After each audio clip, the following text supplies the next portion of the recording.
Olá a todos, meus queridos amigos, cornistas latino-americanos espalhados por todo canto do mundo. Estamos iniciando mais uma charla. Muito obrigado por estar conosco, seja a hora que for que você esteja assistindo a nossa live. Bem, para a gente começar e não ficar aqui muito nas minhas palavras, eu gostaria de passar agora para a pessoa que vai apresentar e que trouxe o nosso convidado Miguel Sanches, para o Jorge Montoya. Muy obrigado, Israel. Hola, queridos amigos. En esta ocasión estamos con el gran maestro venezolano, trombonista, educador musical y pedagogo, Miguel Sánchez. Maestro, bienvenido. Muchas gracias a todos por la invitación, especialmente bueno, a nuestros colegas cornistas, ¿no? Maestro Israel, César y Jorge por esta invitación. La verdad que es un gran agrado. Creo que es la primera vez que me invitan a participar en una charla de otra de la familia de los instrumentos de viento metal. Siempre estamos como que ligados a lo nuestro, ¿no?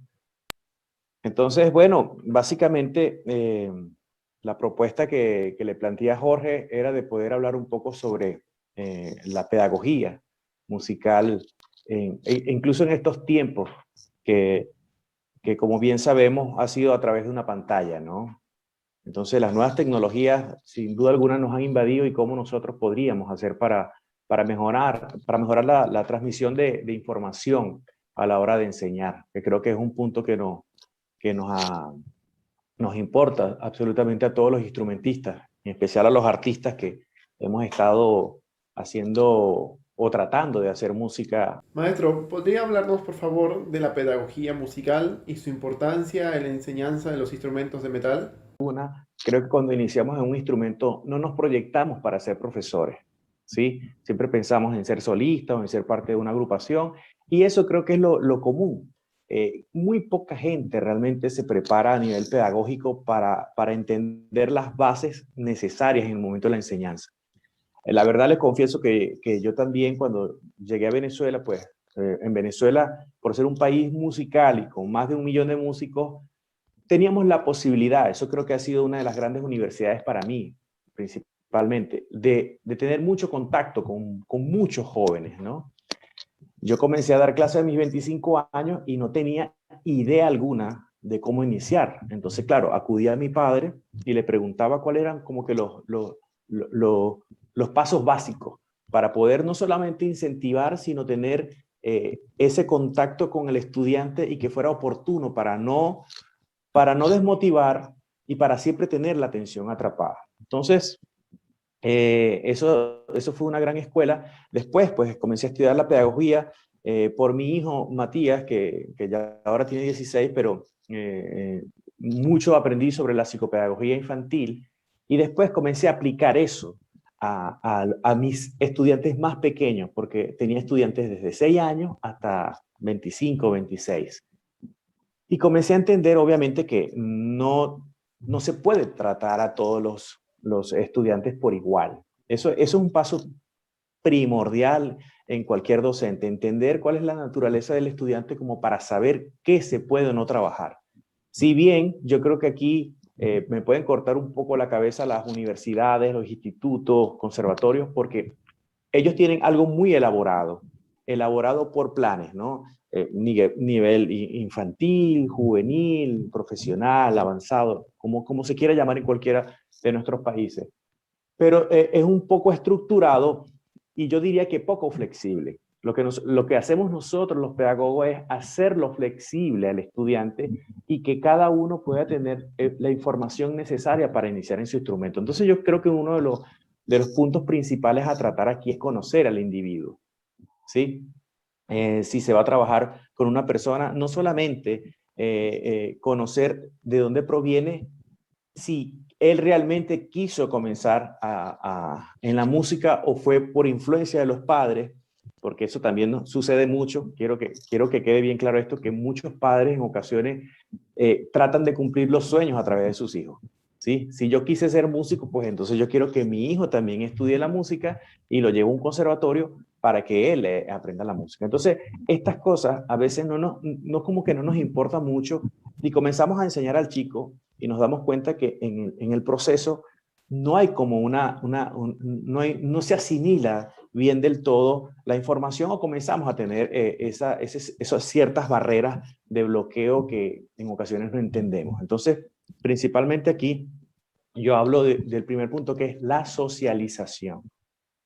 Sí, cuando entendemos el proceso de la socialización, pues vamos a tener, como les decía anteriormente, una transmisión de conocimiento mucho más fluida. ¿Sí? Si son niños, pues obviamente hay que tener un lenguaje acorde a los chicos, con principalmente que sean juegos para que ellos se puedan enganchar de esto y no lo vean como una tortura. Bien sabemos nosotros que tocar un instrumento es genera mucha presión, ¿sí? Porque tienes que presentarte en público, tienes la vista de tus padres, la vista de tu profesor, la vista de tus amigos, y eso genera una cierta tensión, no solamente en el adolescente, en los niños incluso. Entonces, parte de la socialización es entender en qué punto se encuentra el estudiante que nosotros tengamos, ¿sí? Y lo digo con mucha experiencia porque, vuelvo y les repito, cuando yo inicié en este proceso de dar clases, como muchos quizás que llegamos a un punto de tener estudiantes sin tener previo conocimiento de la parte pedagógica, pues entonces nosotros comenzamos a enseñar a través de la parte práctica, ¿sí? Entonces, eso es por donde nosotros comenzamos a fluir un poquito el tema de la música, ¿no? La socialización. Después tenemos la psicología, ¿no? Si nosotros no aplicamos la psicología según las edades, pues entonces no vamos a tener un feedback de cómo esa persona está entendiéndonos en ese momento. La socialización pues nos permite también estrechar la confianza entre profesor-alumno, que bien, digamos hace unos 20, 30 años se marcaba mucho la diferencia, ¿sí? El profesor decía, yo estoy aquí, tú estás allá. O, si no lo decía, pues lo hacía sentir de alguna forma. Aquí no. Aquí, cuando hablamos de este proceso, es importante que ellos te entiendan que estás en el mismo nivel, ¿sí? Y en ocasiones somos nosotros los que tenemos que ir a ese nivel para entender. Estoy hablando, digamos, de más el tema de las clases con niños, ¿no? Con niños especiales también hemos tenido, digamos, en el sistema yo tuve la oportunidad de tener chicos videntes con problemas motrices, con Asperger, con autismo no tan severo, pero que la música de alguna manera los incentivaba y sacaba esa personalidad que en ocasiones no muestran. Por otro lado, también me di cuenta que creando un sistema de trabajo a través de juegos, los niños querían siempre ir a la clase. No pasaba conmigo lo mismo, que cuando yo quería ir a la clase era mi papá los martes y jueves. Eso era fatal, fatal porque yo sabía que no iba a tener piedad a la hora de dar clase, iba a ser tan exigente como en casa, pero en el conservatorio. Entonces, bueno, no sé si me van copiando hasta allí, ya hablamos de la importancia de la socialización, un poco la importancia de la psicología, del trabajo en equipo y la motivación personal. Saber si la motivación vino por parte de los padres o porque este chico se inquietó de querer ir a tocar un instrumento, bien sea porque algún amigo en el colegio le habló de la música o porque desde muy pequeño en casa tenía la música en todo el ambiente, y esto pues te genera una motivación bastante individual, ¿no? Después está, como les decía, la importancia del dominio de la transmisión de los conocimientos. Si bien hay muchas técnicas de la metodología de la música que existen, Kodali, Suzuki, Williams, Orff, muchísimos que nosotros hoy en día quizás desconocemos del todo la importancia, pero que se ha ido haciendo un poco más versátil. Nosotros a veces escuchamos a profesores hablar de algo y no sabemos a ciencia cierta si es una filosofía creada por este pedagogo o si ya esto venía en el tiempo y se ha ido mejorando y hecho más parte de esto que estamos haciendo, que es las clases, digamos, a través de una pantalla, ¿no? Que ya vamos a llegar a ese punto importante. Entonces, bueno, las nuevas tecnologías aplicadas en la música, aquí coloqué yo los beneficios y ventajas, sobre todo, que podemos hacer nosotros con nuestros equipos tecnológicos. Voy a seguir todavía un poco en el plano de los niños. porque me parece que es lo importante. Después voy a pasar un poco el trabajo que yo hago con los adolescentes y ya, personas adultas. Pero en estos momentos donde nosotros estamos dando clases a través de los equipos, es importante tener en cuenta el tiempo. Como bien lo decía el maestro ahora, el tiempo que la gente quiere consumir a través de una charla, porque si no lo hacemos activa, pues entonces los chicos obviamente pierden muy rápido la atención. Entonces yo diría que una clase para un chico no supera los 24, 25 minutos, ¿sí? Entonces nosotros debemos canalizar y que ese tiempo sea la transmisión de lo que queremos dar y cómo nosotros sentimos que él lo percibe. En este momento estoy trabajando con un chico a larga distancia, desde Barinas, imagínate, en Venezuela, en los llanos de Venezuela, que tiene 14 años y tiene Asperger. He tenido muchos alumnos con Asperger y es muy difícil porque ellos pierden la concentración muy rápido. Entonces, tratar de tener captar su atención, transmitir los datos, saber si lo obtuvo con certeza en ese tiempo corto es algo que nosotros tenemos que planificar. ¿Sí? Si no lo planificamos, pues obviamente podemos hablar, el chico se aburre y empieza a ver para otro lado, o pierdes esa tensión de la comunicación y pues se va. Entonces yo pienso que la coordinación y la organización es muy importante en este proceso. Bien, también sabemos que a través de los equipos, pues, tenemos un mundo y un abanico abierto de posibilidades. Entonces, no hay que escatimar nosotros quitarle esa ventana a los chicos. Yo con la madre de él siempre hablo, como, digamos, practico un poco el método Suzuki, el triángulo profesor, alumno, padre, donde siempre estoy preguntándole qué siente el chico, cómo está el chico. Esa información es necesaria. E incluso no solamente en los niños, sino en adolescentes, que en esa etapa tan fuerte donde nos desprendemos un poco de esa realidad y comenzamos a ver otras posibles alternativas de ideología, y entonces nos desprendemos un poco y es cuando nos llaman la época rebelde, ¿no? Es importante también siempre tener el contacto con los representantes. Entonces, cada vez que yo le digo a la madre, mira, tienes que estar muy atenta con el chico, además que ella es músico, vamos a comenzar a trabajar cosas muy puntuales. Ella me dice, es que yo lo pongo a trabajar 3 horas en la mañana y 3 horas en la tarde. Eso es una locura. Eso es una locura y es una de los grandes, de los grandes mitos que nos han sembrado nosotros, como que tenemos que estudiar 8 horas para poder ser buenos. Eso para mí es completamente falso y lo refuto completamente. ¿Por qué?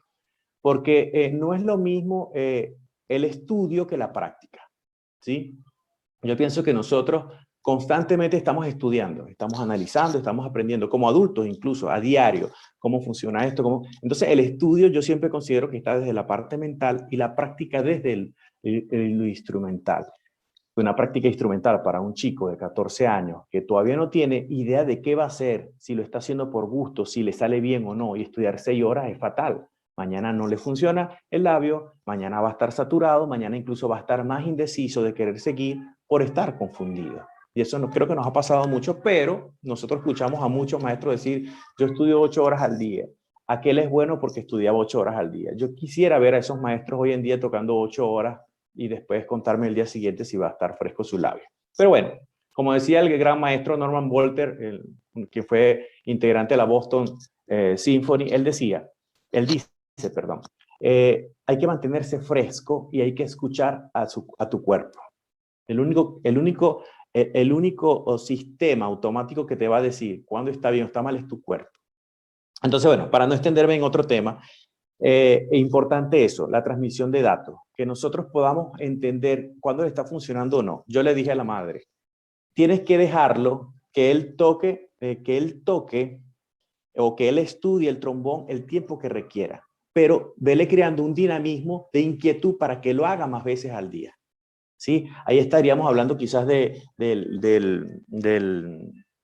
un sistema programado donde sea por pausas. ¿Sí? Eso tiene un nombre, ahora no me viene a la cabeza, que es el sistema, bueno, ya me va a venir. Entonces, comenzó a funcionar, de que él agarrara el instrumento, quizás en la mañana lo colocaba a ver un video de trombón que lo incentivaba, el chico agarraba, hacía 2, 3 escalas, hacía una pausa, después muy repetidamente hasta que llegamos hasta 6 veces a hacerlo. Ha ido avanzando, en un mes se ha aprendido todas las escalas mayores y menores, cosa que en un año no había hecho. En un año los profesores que tenían, quizás por no entender su condición, pues le tenían solamente 2 escalas y lo trataban como una persona diferente. Cuando yo digo, o sea, los chicos con condiciones especiales tienen un cerebro incluso más acondicionado a una atención en particular que nosotros mismos, que podemos ser un poquito dispersos en nuestras ideas. Ahí podríamos hablar también un poco del déficit de atención, que también es muy importante reconocerlo, ¿sí? El déficit de atención en los chicos también nosotros lo padecemos. Una persona que sea muy organizada, pues entonces, digamos, puede tener logros y beneficios porque está enfocado en un trabajo especial.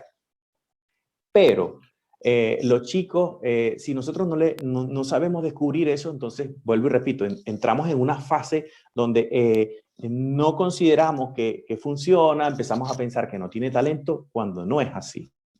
Voy aquí a citar una breve historia, una vivencia personal que tuve con un maestro ruso en Colombia hace unos 2, 3 años. Y él decía: Miguel, yo no puedo entender cómo es que ustedes los latinoamericanos puedan pasar 15 años o 20 años tocando un instrumento y como no consiguieron el objetivo que querían, pues entonces comienzan a hacer otra cosa, a vender algo, se meten a comerciantes. Me dice, en nuestro país no funciona así. En nuestro país, si ya tú tienes el enfoque de ser músico, vas a ser músico. Porque yo no voy a lanzar a la basura 20 años de mi esfuerzo y de todo lo que yo he programado para subsistir en la vida, ¿sí? Entonces, fíjense que son polos bastante diferentes en el tema del pensamiento. Y esto, para ahondar un poco en lo que hablaba este maestro, es del enfoque que nosotros en ocasiones muy poco tenemos.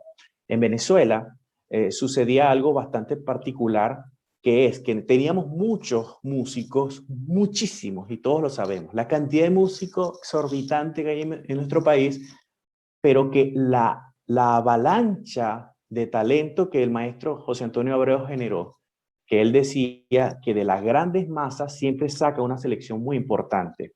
Y yo recuerdo que en una conversación que tuvo con él, él hablaba y me decía: Miguel, ¿cuántos atletas tiene China que envía a las Olimpiadas? Nosotros vemos las tablas de las medallas y siempre China está posicionada. Ahora decía, pero Miguel tiene 4,5 millones de atletas. O sea, que de esos 4,5 millones de atletas, si mandan 100, si envían 100 a unas Olimpiadas, son los mejores 100 atletas, ¿sí? A diferencia de nosotros, si habláramos de fútbol, para que nos entendiéramos un poco, digamos, con nuestros hermanos de Brasil, somos un país bebé en esa condición, en esa disciplina. Porque si bien hemos tenido influencia, más del lado de Colombia, no hay una gran cantidad de futbolistas como para tener una selección, sin hablar mal de mi selección, ¿no? Me vestí de vino tinto, para apuntar a esto. Pero ¿saben a qué se refiere un poco esta condición? A que el incentivo que hoy día tenemos no es tan amplio como antes. Antes la población de músicos, incluso en Brasil también podríamos decirlo así, por los futbolistas, la gran cantidad de población que tienen para las actividades que generan para los niños y adolescentes.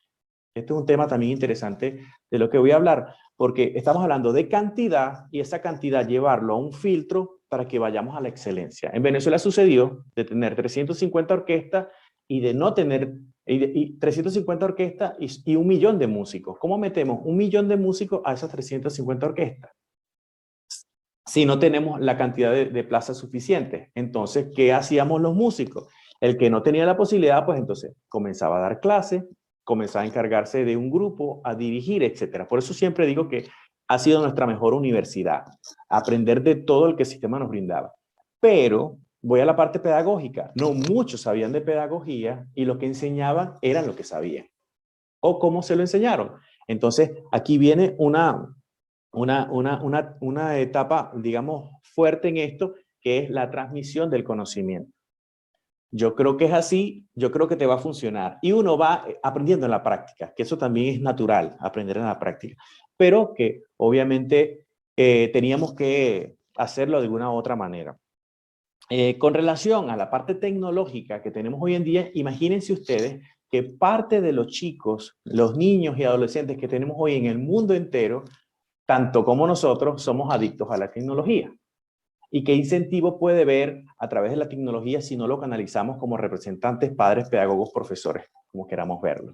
Entonces vamos a tener menos futbolistas, vamos a tener menos músicos, vamos a tener menos profesionales porque la información que tenemos a través de estas pantallas es tan amplia que obviamente se puede desviar. Entonces imagínense todo lo que nosotros como pedagogos tenemos que tener en cuenta a la hora de enseñar a un chico. O sea, parece ahora difícil decir, ser pedagogo.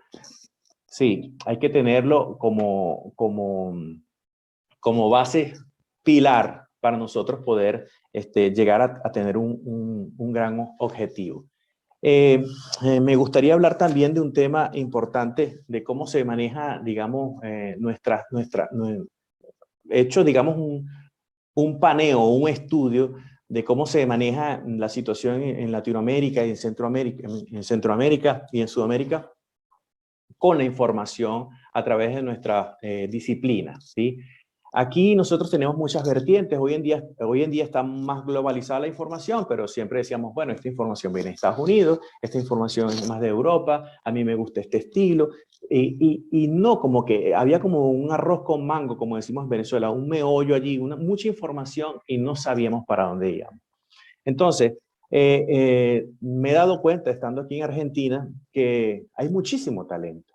Hay muchísimo talento, pero no hay una generación de relevo con bases fundamentadas para continuar con eso. Por esta razón yo creo que también estoy aquí, por esa razón creo que hay muchos músicos desplegados en todo el mundo, porque de alguna u otra manera hay vacantes todavía para poder hacerlo, ¿no? Y pienso que ha estado en eso, en cómo ha sido el encuentro con los estudiantes en el aula, ¿sí? La información que se le ha dado. Bien sabemos que, digamos, desde hace unos 30, 40 años han surgido orquestas súper importantes aquí en Sudamérica y los maestros, pues obviamente, que dan clases en los institutos son los principales en muchas ocasiones de las mejores orquestas. Pues esto crea un prestigio y todo el mundo quiere estudiar con ese trombonista, con ese cornista o trompetista, porque tiene mucho prestigio. Pero en ocasiones también sucede que hay personas que prefieren estudiar con otra persona porque les va mucho mejor. Esto no quiere decir que el otro sea deficiente en su área, simplemente que hay una información diferente. Entonces yo he notado eso aquí, sobre todo en Sudamérica y en Centroamérica, que no se tiene algo claro. Por esta razón, obviamente, perdemos talento que se nos va a otros países. Y cuando está en otros países, pues, ¿qué es lo que nosotros aprendemos? A tener disciplina, a tener control, cosas que no fundamentamos en nuestra aula. Y después cuando viene ese músico del exterior, va a decir, es que allá me enseñaron a vestirme bien para tocar un recital, a afinar bien, a entonar bien, o sea, cosas que eran básicas que nosotros debíamos enseñar. ¿Sí? Entonces, eso es importante incluso marcar. ¿Por qué la fuga de talento? La fuga de talento se va cuando no hay no se genera esa motivación de querer aprender. Por ejemplo, hablamos de Milton. Milton es un excelentísimo trombonista y estoy seguro que está en el ranking a nivel mundial como uno de los mejores. Muchos trombonistas de Brasil van a decir, pero ¿para qué yo voy a estudiar con Jorgen o con Joe Alessi si tengo aquí un digno representante que puede transmitirme toda la información que yo necesito?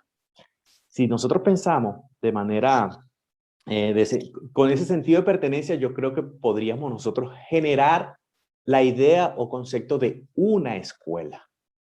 ¿Sí? Después a eso tenemos que obviamente llevar un progreso en organización para que eso tenga impacto y a través de ese impacto poder tener la confianza de muchos trombonistas. Yo tuve la oportunidad de desarrollar en Caracas, a través de mis inquietudes, la Escuela Latinoamericana de Trombón.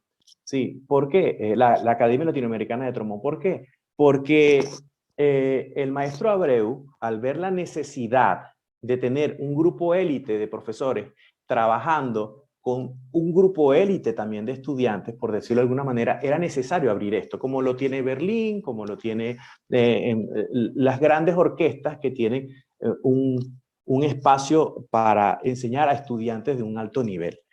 Entonces se genera la Academia Latinoamericana de clarinete, de violín, de violonchelo, de flauta, de trombón, y yo decía, qué gran compromiso, porque si bien hay muchos maestros, aquí en Venezuela yo me preguntaba, ¿dónde está la Escuela de Trombón de Venezuela? ¿Qué pasa con la Escuela de Trombón de Venezuela? ¿Por qué aquel toca tan diferente que esta persona estando en una misma sección de trombones? Eso me parecía insólito. Y si bien cada quien tiene su peculiaridad, forma de tocar, debe existir una cosa, un concepto homogéneo para compactar a la hora de tocar. Entonces yo comencé a visualizar este proyecto de una manera más ambiciosa. ¿Y cuál fue la forma? Comenzar a hacer escalas durante un año con 128 alumnos de diferentes partes del país.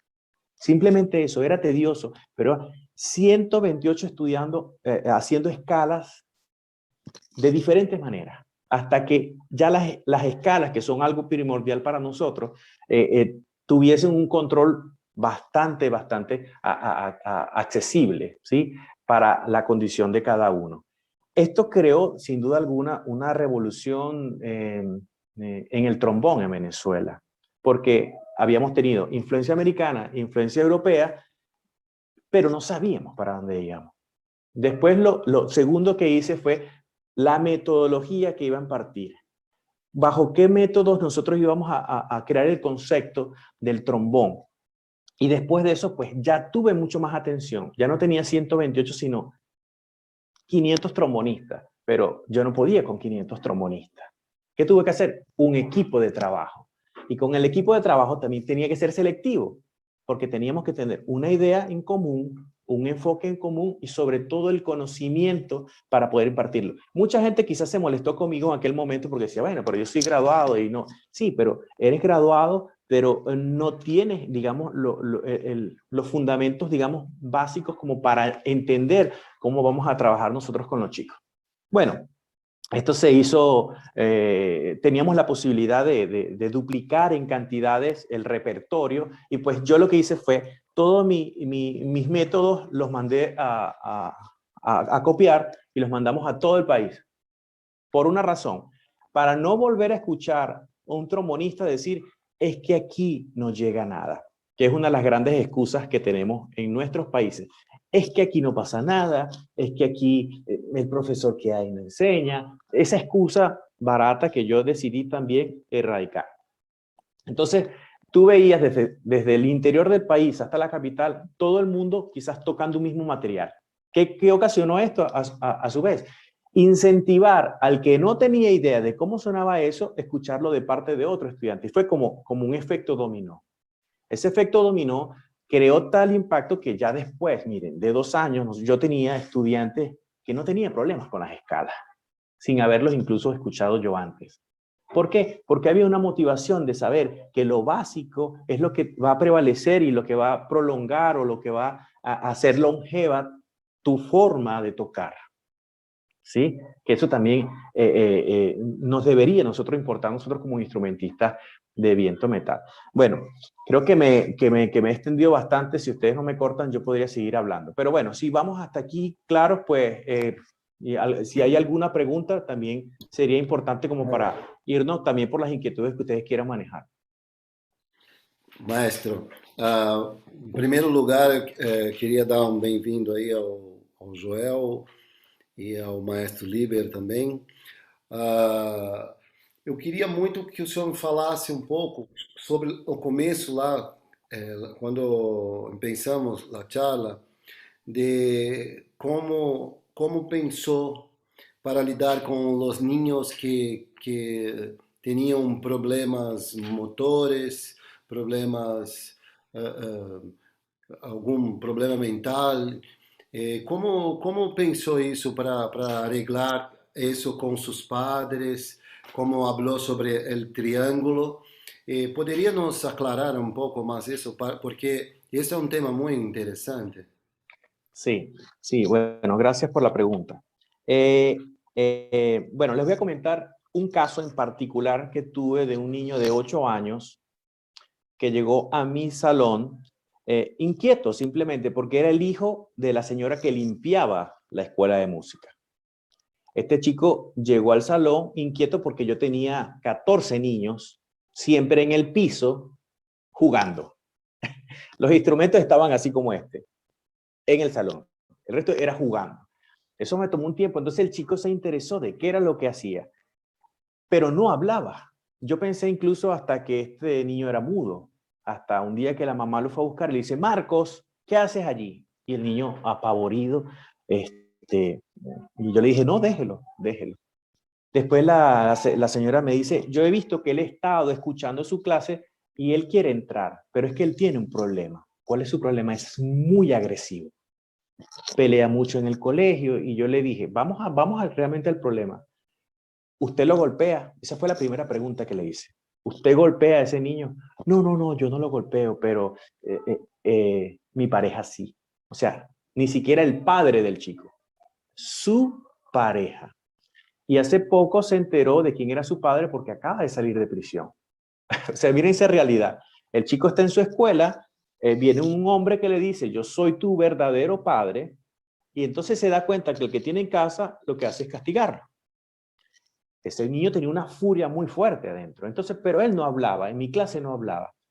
Yo, después de saber esta historia, porque fíjense ustedes la importancia de conocer al individuo, yo lo que hice fue integrarlo en la clase y le dábamos muchísima relevancia a él, mucha importancia. Ya yo había hablado con los chicos previos, vamos a tener un invitado que necesita nuestra ayuda. ¿Sí? Entonces, dejábamos que ganara en los juegos que hacíamos, juegos de cartas o de palabras, y había algo que yo comencé a aplicar que era, digamos, trabajar un poco la parte motriz a través de juegos. Por ejemplo, yo comenzaba con los niños, 1, 2, 3, 4, 5, fruta, mango, cambuta, color, azul, tal, tal, pero con un metrónomo. Entonces esto genera una tensión, ¿sí? Y estos chicos comenzaban, ¿ahora qué digo? Aquel dijo azul, no puedo decir azul, negro. Y comencé hasta el punto de que este chico inició a hablar. Después que comenzó a hablar, yo le pregunto a la madre, ¿cómo va? Va mejor, pero todavía sigue golpeando a los niños en la escuela. Entonces yo dije, algo tengo que hacer. Tengo que ganarme su confianza. Todavía generaba muy pocas palabras en el salón. Entonces yo lo que hacía era, un día de las clases, yo los invitaba a comer. Y cuando los invitaba a comer, eso parecía que era el paraíso para ellos. O sea, ellos estaban felices de ir a comer todos en grupo. Y cuando él comenzó a comer, o sea, me di cuenta que también había un problema grave en su casa y era la alimentación. O sea, fíjense que esto ya se escapa un poco del tema musical. Es más el tema social. Cuando este chico, como un animalito, comenzó a ver que cada vez que él hacía algo en clase era como un premio ir a comer, entonces él comenzó a abrirse. Y después yo comencé a entender que cada uno, porque no solamente era él, que era de un estrato social bastante bajo, sino también tenía hijos, yo daba clase en Chacao, hijos de gente con mucho dinero, que también funcionaba eso, porque el chico que tenía mucho dinero decía, mis padres nunca están en casa. Yo estoy en tenis, en fútbol, en trombón, en pintura, en inglés, en alemán. Y yo, ¿en qué momento ves a tus padres? No, a mí me trae el chofer. O sea, imagínense esos polos opuestos. Y uno como pedagogo tener que entender las diferentes razones que los mueven para estar en el mundo de la música. Entonces, particularmente para responder más objetivamente su pregunta, profesor, yo lo que hice fue tratar de vincular siempre en todo momento el juego para estos chicos. ¿Sí? En el caso de los jóvenes digamos, con una condición especial, como los Asperger, hay algo importante que tenemos que trabajar nosotros y es la neurolingüística. ¿Cómo nosotros le vamos a hablar a ellos? Porque son muy muy estructurados. Si yo les digo, pero sopla más, que del cielo te va a caer más aire, ellos pueden ver así pensando que va a caer del cielo algo. Entonces, tenemos que usar un lenguaje muy neutral, muy consciente, para que él lo pueda entender, ¿sí? En el caso de los chicos digamos, con un autismo no tan severo, hay que entender los que ellos tienen su espacio. A veces se van y a veces vuelven. Y cuando vuelven, cuando están en su punto más consciente o consciente para nosotros, es allí donde nosotros tenemos que hacer la transferencia de datos, de conocimiento. Tuve la oportunidad también de tener alumnos ciegos, invidentes, y para esto yo desarrollé, digamos, una práctica para ellos que era a través del tacto, ¿sí? Yo me colocaba detrás de ellos y por ejemplo, pa, pa, pa, pi, pa. Sí, ellos tienen un muy buen oído, el oído no va a ser problema para ellos, pero el tema de cómo poder leer, si no tienen un sistema braille, por ejemplo, y que yo no lo manejo tampoco, ¿cómo le haces tú entender la lección? Entonces, bueno, yo se las grababa, ellos la entendían, en ocasiones tenía que hasta decirles las posiciones, ¿sí? 4, 5, 4, segunda, 4, para que lo entendieran. Eso es un proceso que incluso a nosotros nos lleva tiempo desarrollarlo, pero después cuando ellos lo toman, es difícil que se vayan. A través del juego, cualquiera de nosotros, creo que cualquiera de nosotros podría tener una transmisión o aceptación de datos de la mejor manera. Es también interesante entender la edad, ¿sí? La edad que tengan los chicos. Chicos de 6, 7 años, hay que jugar muchísimo con ellos porque si ustedes le dan clases todos los días o una sola vez a la semana, también es diferente. Si pasan un día, es complicado. Entonces hay que tener el contacto siempre con el padre o la madre para que trabaje en casa. Si lo ves todos los días, pues entonces tienes que ser bastante consciente de que no puedes saturarlo con muchas cosas, porque si no, se crea la desmotivación y ya son niños que pueden llegar a aburrirse o a irse. Entonces hay que generar un colectivo de mucha atracción aparte del juego al tema de la música. Sí. A mí me encanta muchísima idea de tratar, como usted habló en principio, de tratar todos, cada uno de una forma diferente, porque son diferentes, ¿sí? Então, a maioria, quando eu comecei a tocar trompa, eu comecei a tocar com 21 anos, muito velho. E na classe que eu estava, tinha alunos de 16 anos, de 14 anos. Eu era o mais velho da classe. E o meu professor, ele tinha um método para cada aluno, vamos dizer assim. Ele tinha uma atenção especial para cada um de seus alunos. E quando tu habla que temos que tratar cada um com suas dificuldades e seus talentos, a mim me vem também que quando temos um chico que é cego, como dizem, ele não enxerga, pero escuta muito bem, pero o tato é muito bueno também. Então, eu creio que este é o caminho, então, maestro, de olhar dejarmos de olhar como pensamos trompa para ver como podemos colocar nosso jeito de pensar para esse aluno, ¿sí? Claro. Sí, no, eso que dice es excelente porque, digamos, es la manera que hay que hacerlo. Has tocado un tema muy interesante también de plantear, que es cuando se trabaja de manera colectiva. Yo tuve en la universidad un estudiante de 56 años. En Venezuela llegó un momento donde no había exclusión, entonces todos debíamos aceptar cualquiera que quisiera estudiar sin necesidad de tener conocimientos previos. Y tenía un alumno de 56 años, amante del trombón, profesional, no sé, era arquitecto o algo así, pero cuando se vio rodeado con estudiantes de 24 que tocaban muy bien, pues entonces esto le quitó mucho su ánimo de seguir, se sentía frustrado. Y ese es un tema bastante interesante. ¿Por qué?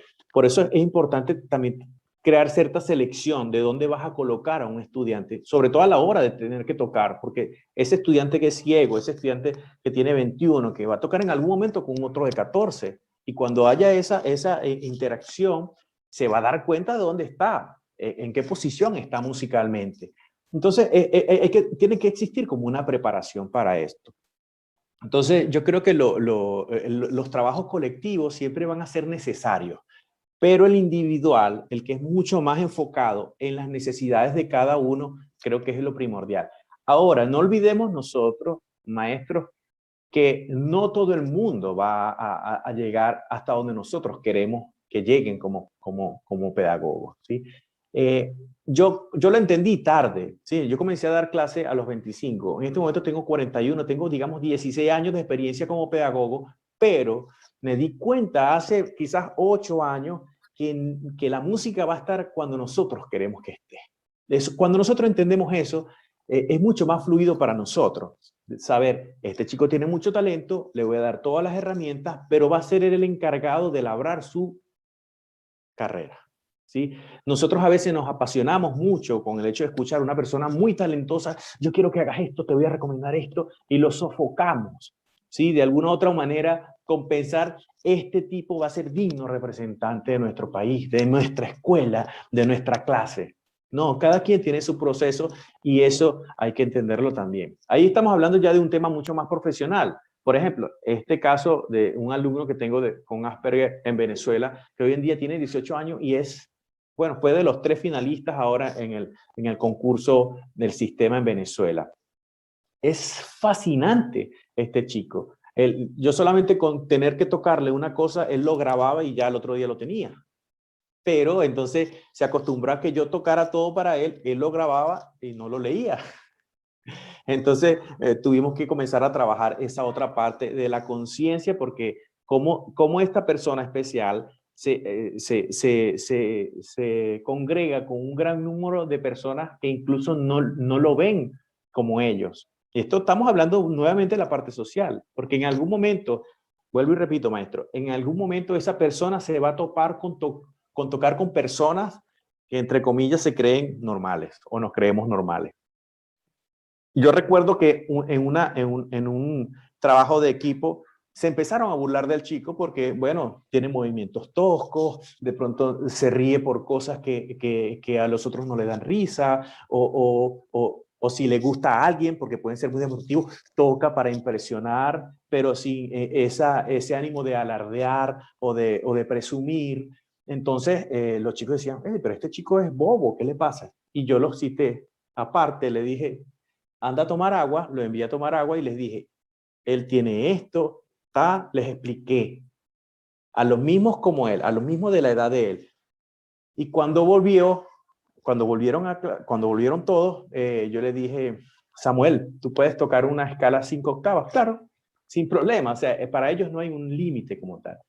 Cuando este chico tocó una escala 5 octavas, los otros se dieron cuenta que no lo podían hacer. Entonces fue como equilibrar un poco a través del manejo de los egos, porque todos tenemos egos, sin duda, sobre todo los artistas, a veces demasiado elevados. Lo manejé al punto de equilibrarlo y entonces completo respeto a partir de ese momento. Entonces, hay que ser muy observador y analítico a la hora de darle clase a un chico de esto. Y a todos en particular, porque todos tenemos nuestra condición. Sí, a mí, yo cuando estoy dando clases para niños, a mí me gusta muchísimo de hacer los primeros ejercicios de respiración con sus padres, porque si ellos conseguem fazer os exercícios, vão saber também como entender e cobrar de seus erros. A mim funciona, está muito bem. Bem, em este formato que estamos fazendo agora, de gravação de las charlas de Latinoamérica Horns, o tempo é mais curto.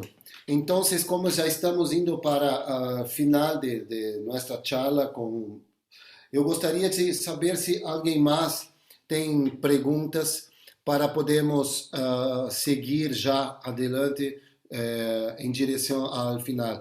Jetsi, tem uma pergunta. Buen día, Jetsi, es siempre un honor, ¿no? Gracias por estar con nosotros. Super preguntona en todos los lives. Bueno, primero que nada, un placer conocerte, Miguel. Yo conozco a Melissa y de verdad fascinada con ese trabajo que estás haciendo.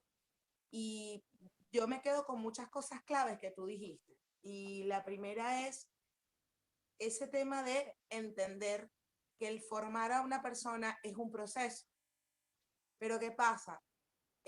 Nosotros hablaste muchas cosas en las cuales yo coincido, y es que últimamente, en estos últimos 10 años, han cambiado un montón de paradigmas. Es decir, antes, no sé, yo más o menos tengo la edad tuya, y yo me acuerdo que cuando yo empecé a tocar corno, no existía la cantidad de información que hay ahora.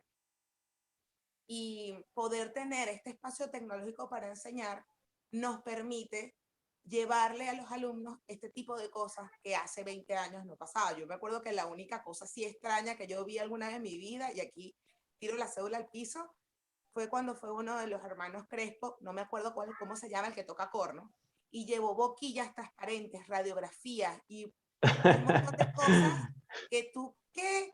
Y entonces el loco te hacía entender y explicaba de una manera que para mí chocaba con todo lo que yo antes conocía de cómo trabajaban los profesores. A mí eso me dio mucha curiosidad. Y hoy en día tenemos eso al alcance de la mano. Ahora, ¿cómo ves tú el tema de este tema pandémico y las herramientas que estamos usando actualmente? A mí me ha pasado que he tenido casos de niños que he tenido experiencias muy positivas y otras experiencias que no.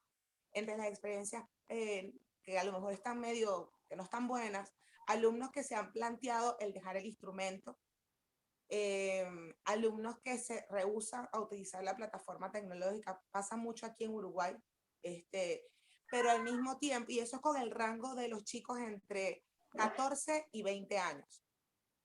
Con los niños más pequeños no me pasó. Justamente este año arrancamos con una clase de 9 niños de corno y empezamos con pura boquilla, Zoom, teclado, cantar, explicarles y todo eso. Y recientemente tenemos 3 clases. Y yo siento que fue muy positivo, les quedaron muchas cosas fijadas, que niños entre 8 y tengo una sola niña adolescente de 16, pero todos están entre los 8 y los 11, 12 años.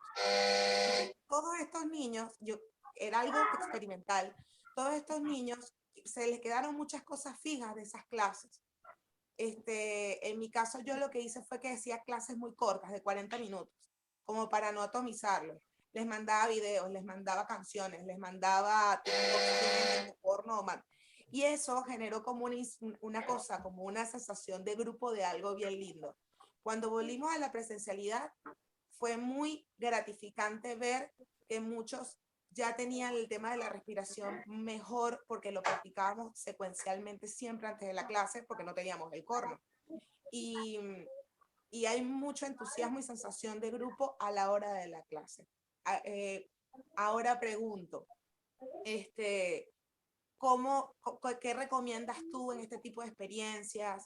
¿Qué cosas ves que por ahí va la cosa y qué cosas tal vez nos podrías recomendar que por ahí no es? Bueno, bien, un placer también conocerte. Yo creo que nos conocíamos, pero no digamos, hemos tenido la oportunidad de hablar. Sí. Mira, tú has tocado un tema importante que hoy en día podemos poner en práctica, que es la persuasión, ¿sí?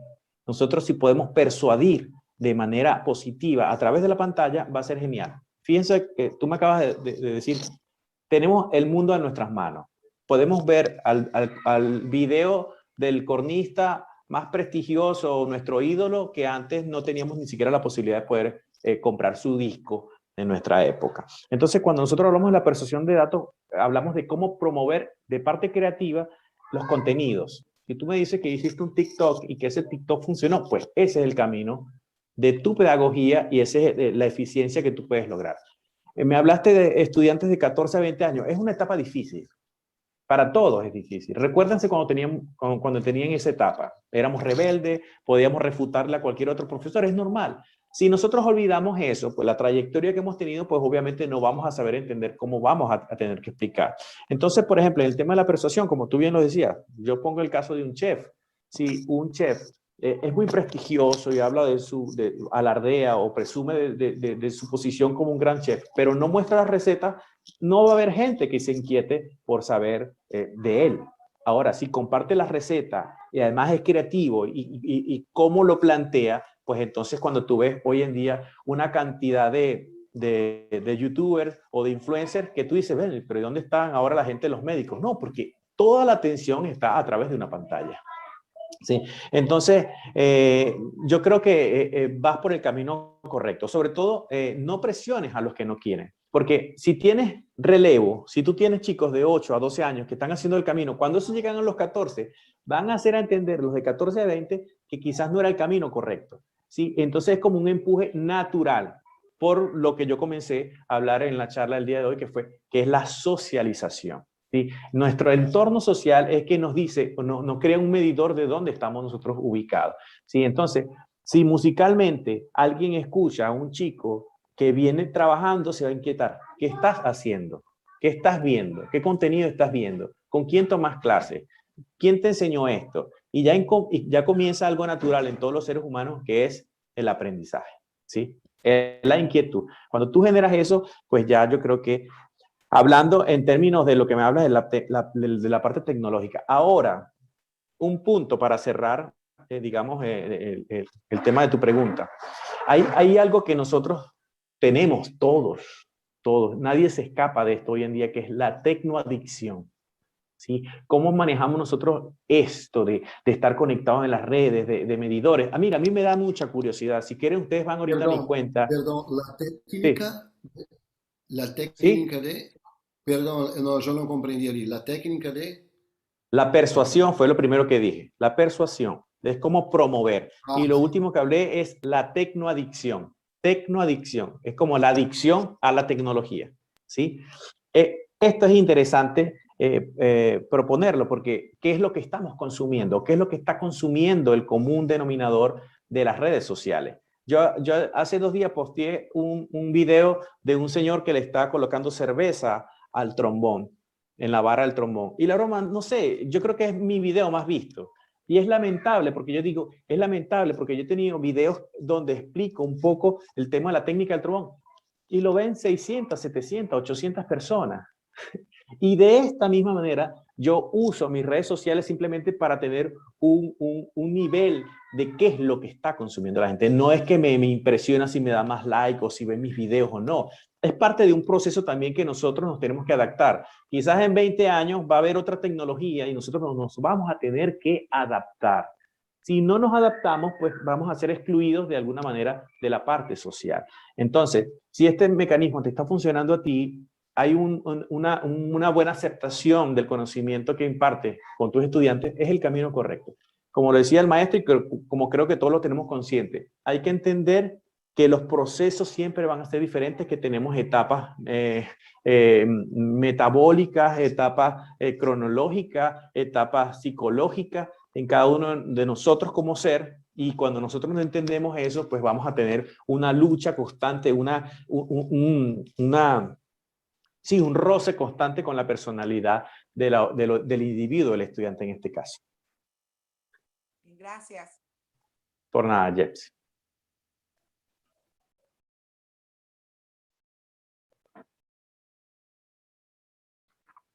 Bueno. ¿Tenemos alguna pregunta más? Porque yo siempre tengo, pero quiero que ustedes... Mira que por yo también favor. tengo otra. Sí, tenemos, Jetsi, tenemos varias. Lidber, por favor, maestro, qué honor, por favor. Saludos, Miguel querido, Israel, también para ti un abrazo. Un abrazo, Liber. Miguel, bueno, en primer lugar, muy interesante tu charla y qué bueno que tuve la suerte pues de conectarme a tiempo. Para hacerte esta pregunta, tengo un alumno que intuyo tiene algunos problemas psicológicos, no sé de qué naturaleza. Entonces, la pregunta para ti sería, ¿sueles abordar estos temas delicados sobre lo que tú intuyes de un alumno que está presentando una problemática de orden psicológico, ¿verdad? ¿Cómo abordas tú al padre em, para que, para que se abra en este tema en caso de que el padre no sea abierto a hablar estos temas? Qué interesante pregunta. Interesante pregunta, Liber, porque me sucedió. Yo tenía un chico en Chacao también, por cierto, que tenía autista, era autista y los padres siempre lo trataron como un chico con déficit de atención. Ah, no, este no es ordenado, no cumple sus tareas. Y cuando tuve la inquietud de hablar con el padre se cerró. Lo primero que me dijo es: mi hijo no está loco. Me Y imagino. voy a hacer que venda su instrumento. Bueno, persona cerrada.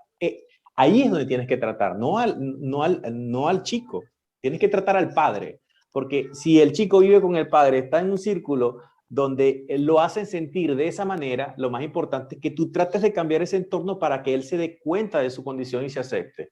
Y por otro lado, pues siempre hay algunos estudios libres que pueden hacer. Por ejemplo, en la parte de la psicopedagogía infantil, trata mucho con hacer test evaluativos a través de dibujos, de qué es lo que dibujan, cómo lo plasman y qué percibes a través de un dibujo. ¿Entiendes? Eso al principio yo no lo entendía un poco. Por ejemplo, yo ponía a los chicos a dibujar, pero si dibujaban sin raíces o si dibujaban sin troncos, todo eso tiene un significado que sin duda alguna, de manera inconsciente, cada uno de nosotros puede plasmarlo a través de un dibujo. Entonces, yo comencé a inquietarme mucho por esto. Incluso, bueno, tú conoces a Carola, Carola es especialista en esto. Claro. Yo la llevaba para que ella hiciera estos análisis a los chicos. Y pues aprendí mucho de eso. Yo pienso que nosotros tenemos una gran labor y es tratar de hacerle un poco más confortable y flexible la vida a cualquier estudiante con cualquier condición. Entonces, digamos que el tema de abordarlo sería, digamos, de lo más diplomático sería que tú lo invites a este padre o madre un día a la clase y él vea la reacción de cómo se siente. Incluso ahí te vas a dar cuenta si el padre influye tanto en el carácter que pueda tener el estudiante. Si el estudiante se tranca en el momento de no poder hacer nada porque está su padre ahí hay algún problema. Puede incluso que haya maltrato. No, ni siquiera maltrato físico, maltrato psicológico, ¿sí? Que es mucho más grave aún. Entonces, ahí tú puedes escatimar de decir, el problema está en casa o el problema está en el colegio o en el círculo donde se encuentra. Recuerden que nosotros somos a veces un poquito, bueno, más le voy a leer una pequeña frase de Aristóteles que dice, nosotros, los seres humanos, somos animales políticos, en otros términos que significa, digamos, vivir en sociedad. Y vamos a diferencia de los animales aprendiendo para ser buenas o malas personas. Sí, entonces ya tenemos un grado de análisis social que sabemos. Queremos vivir en sociedad y cómo queremos escalar en ello. Y si este chico tiene una condición donde, digamos, no sea una condición especial, sino más un tema de trastorno, de un trastorno psicológico, puede que sea de la familia, de los amigos, de la escuela, etc. Y ahí tú de pronto vas a comenzar de un punto cero a analizar cómo lo vas a poder ayudar. ¿Sí? Hay muchas técnicas para eso, pero lo principal es que la música lo vea como algo flexible, Liber. Si tú ya te diste cuenta de esto, no le exijas demasiado a la música, más bien exígele a nivel personal para crear un puente de conexión de que él incluso pueda llegar a contarte. ¿Sí? No le exijas Ok. más, sino comienza un plan cero de saber qué es lo que le sucede y después te aseguro que cuando ya tengas más noción de qué es lo que le está sucediendo, ese chico va a dar un salto más alto. Estupendo. Mil gracias por el consejo, Miguel. Un abrazo. Un abrazo, Liber. Bem, maestro, estamos chegando ao final de nossa hermosa e muito boa charla. Gracias por esses temas que trouxesse para nós. Gostaria de saber se tem uma última pergunta para o maestro Miguel Sánchez para cerrarnos las preguntas. Israel, simplemente, bueno, quería darle las gracias también a Miguel. Creo que primera vez que tengo contacto contigo a través de la pantalla. Me parece estupendo, todo lo que has dicho tiene mucho valor y mucho de cierto. Muchas de tus palabras y tus anécdotas hacen recordar mucho de lo que uno hacía, bueno, lo que yo hacía antes en Venezuela. Actualmente no lo estoy practicando, pero también nos habla mucho de la esencia de lo que es el pedagogo, el maestro, que ese amor tan especial que tiene que desarrollar por el individuo para poder entenderlo, ¿no? Y eso es un trabajo que te trae muchas recompensas cuando tú empiezas a ver todos esos cambios en positivo y cómo tú les estás aportando algo nuevo a ese niño, a ese estudiante. Entonces, bueno, quería agradecerte la gentileza, todo este material de valor que nos ha aportado y bueno, qué bueno tenerte por aquí. Bienvenido cuando quieras. Gracias, Gaby. Mira, dices algo muy, muy oportuno. Nosotros somos una fuente de inspiración constante, como también lo podemos ser de desmotivación. Es muy importante eso cuando tomarnos muy en serio la vida de cualquier persona que nosotros le estamos infundando conocimiento. Y no adoctrinando, no hablo de adoctrinar, sino creando fundamentos de valor, de placer, de la vida, del amor a la música. Pero también es importante saber que nosotros incluso podemos caer en el mundo de nuestros estudiantes, ¿sí? Nosotros padecemos a veces de sus falencias, de sus necesidades, y también lo vivimos. Tenemos que vivirlo, ¿sí? Yo creo que eso es lo oportuno, tratar de sentir lo que ellos sienten para poder nosotros tener una idea clara, porque mire, yo me he dado tantos golpes y yo lo tengo que reconocer. Por eso yo siempre hablo de las etapas. Cuando yo comencé a dar clase era muy, muy grotesco y quizás era muy déspota por la forma de tratar a mis alumnos. Quería que todos llegaran al nivel que yo tenía y me di cuenta que era la forma más errada de enseñar. Después incluso le llegué a pedir disculpas a muchos porque si yo no soy una persona que ofende a través de las palabras, quizás con mis actos sí lo podía haber hecho. Y eso también es bueno reconocer porque nosotros somos una referencia.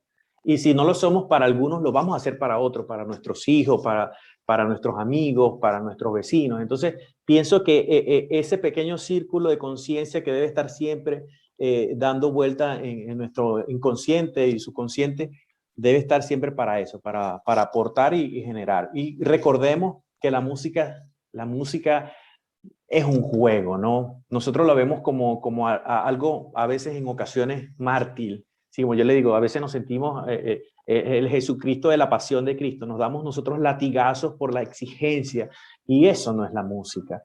¿Sí? Nos han hecho creer que esa es la música, que todo debe ser tan perfecto, tan exacto. Sí, está bien ser vanguardista, tener una conciencia del respeto a la música, pero tiene que ser un gozo. ¿Sí? Y los que podemos, digamos, o tenemos la fortuna de estar en una posición donde estamos para enseñar, tenemos que mostrar eso, también la libertad que debe existir al ejecutar o al aprender la música. Gracias, Gaby. César tiene algo. Saludos solamente, gracias. Un placer conocerte, Miguel. Realmente admiro que ames lo que haces como docente, como pedagogo. Es muy importante eso, se deja un gran mensaje en los niños. Y bueno, no me queda nada por preguntarte porque todo ya lo informaste tú y nada por aportar porque ya lo aportaste tú. Realmente muy enriquecedora tu charla, muy enriquecedor tu conocimiento. Muchas gracias. Gracias, maestro César. Un placer, igual. Bien, maestro Miguel. A mí también me gustó muchísimo de nuestra charla. A mí me gustaría saber si tú puedes dejar para nosotros. Sí, maestro Joel, con la mano arriba. Maestro, por favor. Qué honor, maestro. Gracias por estar con nosotros. Hola Israel, ¿cómo estás? ¿Cómo están todos? ¿Cómo Bien. están los amigos por aquí? No podía perderme esta charla, Miguel. Hace poco conversamos y Así es. dijimos que íbamos a hablar 5 minutos y estuvimos casi 1 hora y media hablando. Así Sí, que, sí. bueno, Miguelito, bueno, hay cosas que sí, que definitivamente has dicho con mucha certeza aquí.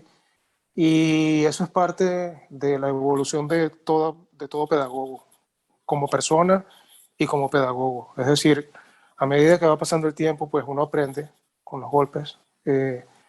Y no es la misma forma de enseñanza. De hecho, bueno, aquí tengo a 2 de mis alumnos que fueron fundadores de Mozarteum de Venezuela. Y en Mozarteum la escuela nos llevó, tú sabes, Miguel, por lo menos unos 20 años, de comenzar una escuela desde cero hasta llevarlo a lo que es Mozarteum hoy en día, que Liber Osher, que está aquí, es quien lleva la escuela, Mozarteum, el día de hoy. Es decir, Liber fue mi sucesor, mi segundo sucesor, porque antes de él estuvo otro alumno, colega también, Benjamín Adriani, y todos ellos fueron alumnos de Mozarteum, y eso es parte del crecimiento de todo pedagogo. Es cierto lo que tú dices, al comienzo quizás uno era un poco déspota, así nos enseñaron, así recibimos también información de otra generación de maestros que eran muy duros en su forma de enseñanza, cosa que no funciona definitivamente el día de hoy. Claro, Pero eso pasa también con los directores de orquesta. claro. Aquel director de orquesta como Toscanini, por ejemplo, esos directores hoy en día no sobrevivirían ni una semana en la Claro, es orquesta. verdad. Ahora los Sí. directores son más políticos, son más amables, igual los profesores. Los profesores ahora son más paternales que otra cosa. Así que eh, yo creo que todos hemos pasado por ese proceso, Miguel. Eh, y, y es muy cierto lo que acabas de decir. Así que me reconforta escuchar tus palabras, porque te conocí cuando eras apenas un jovencito que entraste a la Sinfónica de Venezuela y yo no estaba tan viejo como estoy ahora tampoco. Pero yo te llevo unos cuantos años a ti. Así que he visto tu evolución tanto como instrumentista como pedagogo. Así que te felicito y ahora sé que lo estás enriqueciendo aún más. No me podía perder esto, Miguelito. Un gran placer escucharte y escuchar efectivamente cómo ha sido tu evolución como pedagogo. Te envío un fuerte abrazo. Gracias, Joel. Gracias. Un fuerte abrazo para ti y gracias por tus palabras. Bien, maestro. Gracias, Joel. Maestro, para cerrarmos nossa charla, gostaria que o senhor deixasse para nós aqui mensagem, algumas palavras para esses jovens trompistas, e principalmente esses jovens maestros, sim, que estão pensando agora a dar classes para que miren sus alumnos como más como hijos do que propriamente como una persona que está ali como un número, sí, un alumno a más. Por favor, maestro. Bueno, yo podría cerrar con varias cosas, con quizás 2, 3 consejos. Uno, una publicidad que salió en Venezuela, de los canales de televisión en Venezuela, que decía: nada cambia si tú no cambias. Eso a mí lo tengo todavía y lo marco siempre. Nada cambia si tú no cambias. Si tú haces que tu entorno cambie, va a haber más regocijo en lo que vas a recibir, ¿sí? Después diría el gran Sócrates, yo no enseño a nadie, yo solo hago entender que se debe aprender, ¿sí? ¿Por qué? Porque a veces nosotros pensamos que estamos realmente cambiando algo. Nosotros solamente generamos una semilla, una inquietud, y cuando esa persona hace que germine, pues entonces allí va a venir el verdadero aprendizaje de ese ser. Después hay un mensaje de una persona que admiro muchísimo en Venezuela. Tuve la oportunidad de conocerlo y se llama Michael Melamed. Es una persona con problemas motrices, físicos. y sin embargo ha podido hacer escalar, ha corrido el maratón de Nueva York de los 42 kilómetros, donde duró 17 horas corriendo por su discapacidad física. Y él escribió un libro que dice, si lo sueñas, haz que pase. Se los recomiendo. Si lo sueñas, haz que pase. Eso está dentro del enfoque de cada uno de nosotros. Si nosotros realmente queremos brindarle a nuestra sociedad hoy en día, que está incluso tan perturbada también a través del tema tecnológico, es importante generar un valor consciente en uno mismo, ¿sí? Yo creo que esos son incluso lo vamos a leer en la Biblia, en cualquier lugar donde usted quiera, en cualquier libro de psicología, van a tener los fundamentos del crecimiento del ser. Si nosotros, como individuos, generamos eso, vamos a poder morir tranquilos.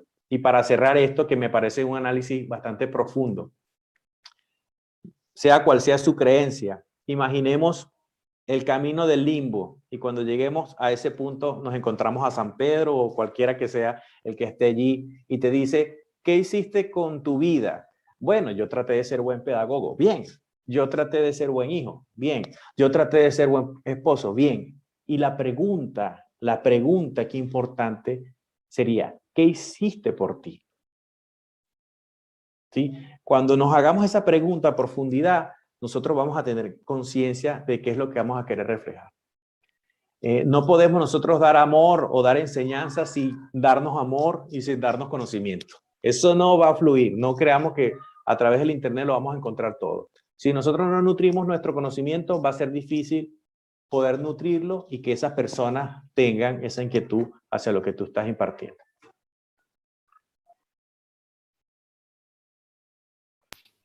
Bien, entonces chegamos ao final de mais uma charla, mais uma live aqui no Latino America Horns para todos os trompistas em todos os cantos do país.